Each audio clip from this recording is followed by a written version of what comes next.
I think Illinois is probably the most polarizing team in college basketball. I think if you just took 100 people, 50 would say that team has, Final Four potential. 50 would say, they have no shot because of their interior, whatever the case may be. So, Kevin, we'll start with you. They do get their get back on Northwestern, 83-74. I know, obviously, they're missing some key pieces with their big man, and he continues to be out. But they do, again, get it right against Northwestern. Do you sort of get that sense with Illinois that they are among the most polarizing teams in college basketball? Yeah, I think they are, and the numbers sort of back that up. I know Jeff Borzella tweeted the other day that Illinois is the first team in the history of the AP poll to have a 20-point road win over a ranked opponent and a 20-point home loss as a ranked team in the same season. That's a very specific stat, right? But it tells you something. That when they're good, they're really good, and I do believe that the best version of Illinois is a team that can at least go to a Final Four. Maybe not win a national championship, but the best version of Illinois is up there with the best teams in the country because their point guard play is phenomenal with Yakashonis. They can space the floor with their bigs, with Avicic, who's now down with the mono, and then obviously Ben Hummerkaus, who can really space it at that 4 spot, right? They're just so dangerous offensively, and for the most part, they've been pretty good defensively despite being a little soft on the interior. Now, when you play Maryland and you're facing one of the most daunting front courts in the country, that's already a problem. And now you sideline Avicic, who's the captain of their defense, the guy that is huge for communication. He's their biggest player at over 7 feet tall and can wall up.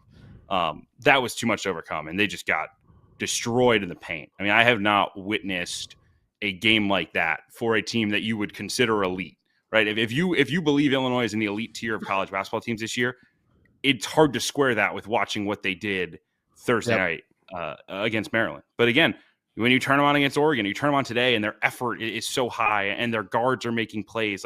Boswell was terrific today. Kasparis Akashonis was big time in ball screens. When those guys are at their best, man, watch out. It's just how often are we getting that version of Illinois? Yeah, I think, again, I don't have the data in front of me, but I think a lot of it probably is a function of their 3-point shooting sort of variance tendencies. And so when those and they get good action, it's all good. It's not oh, we're just going to shoot 7 seconds or less here, but it does kind of leave you susceptible to when those shots aren't falling. Tyler, where do you sit with this Illinois team? Yeah, I do. I like Illinois, and I'm with Sweeney. I think they can go to the Final Four. I think they have that capability. The big reason for that, in my belief, is KJ. I think he's a freshman that's continuing to get better and better. He's not a traditional freshman. He's played professional basketball in Europe at the highest level, which is a huge deal. That's a very competitive league. So I like his ability. Boswell did have a big game. I think they find different players that can kind of give you different, they can do different things at different times. I think they've had guys that step up in different games and just had big games. I think they have multiple options. Today in particular, they dominated the rebounds. They out-rebounded, Northwestern 50-27, and that's a big deal. And, you look at some of the data, they're the number 2 rebounding team in the country. And I think that's a huge deal. Anytime you rebound like that and you have a kid like KJ, I think you're going to have, it's going to put you in situations to always give yourself a chance to win. And I do believe as the season goes on, KJ is going to continue to get better and better. So, Sweeney, with Avicic, is it, one of those, is it real mono or is it like mono? How are we classifying this?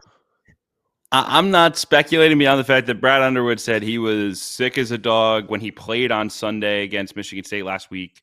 Got worse Monday, Tuesday, sat Wednesday, was not close to playing today.